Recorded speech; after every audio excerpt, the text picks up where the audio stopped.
உங்கள் favourite TV ஷோக்களை இனி miss பண்ண தேவையில்லை. ZEE5 இல் முற்றிலும் இலவசமாக காணுங்கள், இங்கேயும் எப்பொழுதும்.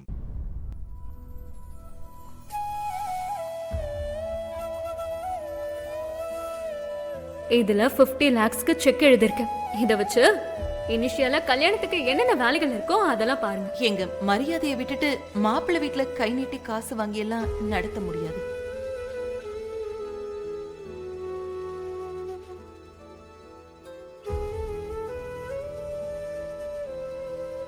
என்ன உனக்கும் தூக்க வரலையா?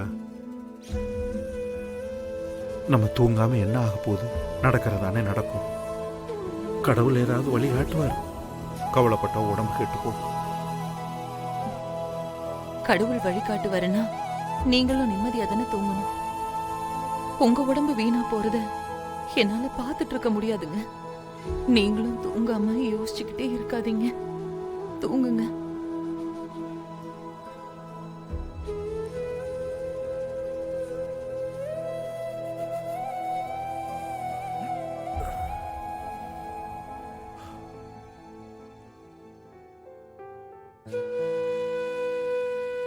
பொண்ணு கல்யாணத்துக்கு பசங்க உதவி பண்ணுவாங்கன்னு நான் எதிர்பார்க்கல. ஆனாலும் ஒரு வார்த்தைக்கு கூட உதவுறேன்னு சொல்லவே இல்லையே. அதை நினைச்சாதான் உனக்கும் அதான வருத்தம். இல்லங்க, ஒரு சில நேரம் நம்ம பசங்களா இப்படின்னு தோணுனது நிஜம்தான். திடீர்னு கல்யாணம், பணத்தை ரெடி பண்ணுங்கடான்னு சொன்னா அவனுங்களும் பாவம் என்னதாங்க பண்ணுவானுங்க. நம்ம கடமைய அவனுங்களோட சுமையாக்கிட கூடாதுங்க. இந்த கல்யாணத்துக்கு நாம தானே ஒத்துக்கிட்டோம். இத்தனை நாள் பொண்ணுக்கு கல்யாணம் ஆகலைன்னு கவலைப்பட்டோம். ஆனா இப்போ 10 நாள்ல கல்யாணத்தை வச்சுக்கலான்னு வாக்கு கொடுத்துட்டோம். முதல் முறையா வாக்கு தவறிடுவோன்னு பயமா இருக்கு.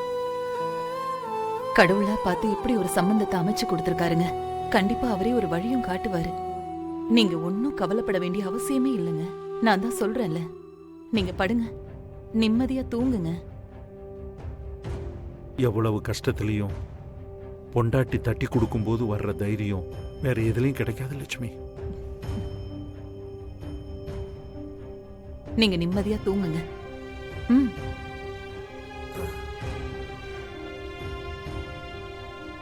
இந்த கல்யாணத்தை எந்த தடங்களும் இல்லாம நடத்தணும். பணத்தால எந்த பிரச்சனையும் வந்துடக்கூடாது. நான் தான் ஏதாவது பண்ணணும். ZEE5 ஆப்பை டவுன்லோட் செய்து அனைத்து எபிசோடுகளையும் இலவசமாக பாருங்க.